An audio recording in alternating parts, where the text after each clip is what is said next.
would you mind sharing with me a little bit about your neurodiversity?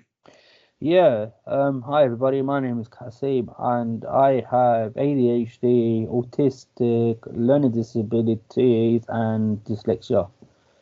It makes me who I am and I see it as a superpower and I see it as a great way of how I am and it makes me work very well in the way I do things and it's amazing how it makes me a great leader way and it makes me support other people as well.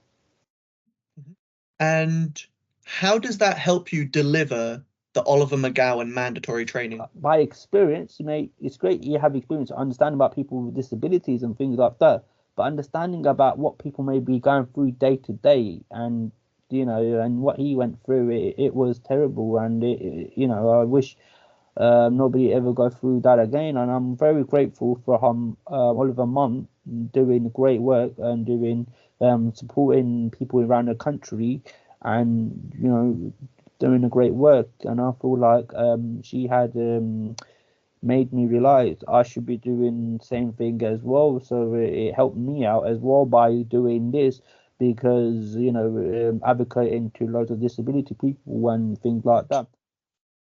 Talk to me about why they've selected trainers who have that neurodiversity similar to what Oliver had, instead of just choosing trainers that are all neurotypical. Well, they wanted to know a bit more about how people go day to day. We all can have experience by doing it, but sometimes we need people who knows it and who goes into it day to day life.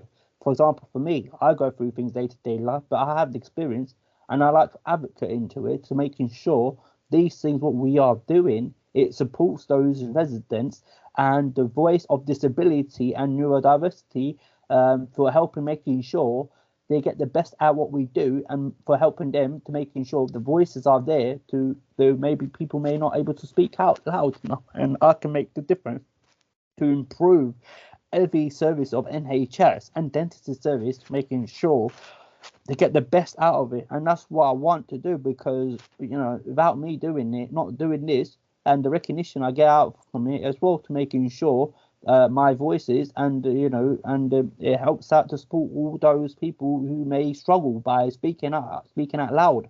So what advice would you give to people who are working in healthcare settings, maybe who are dealing with neurodiverse people on a day-to-day basis? Listen to their parents, listen to whoever who's listening to this. Listening is the best way forward. If you don't listen, then nothing will happen then because I always listen to my residents, I always listen to my colleagues, and always listen to my directors, and that's how you get the job done. If I didn't listen to my parents, the same way, you have to listen to, and it helps the organization that way as well. How NHS practice, and it would not make them look bad as well. Absolutely, very well said.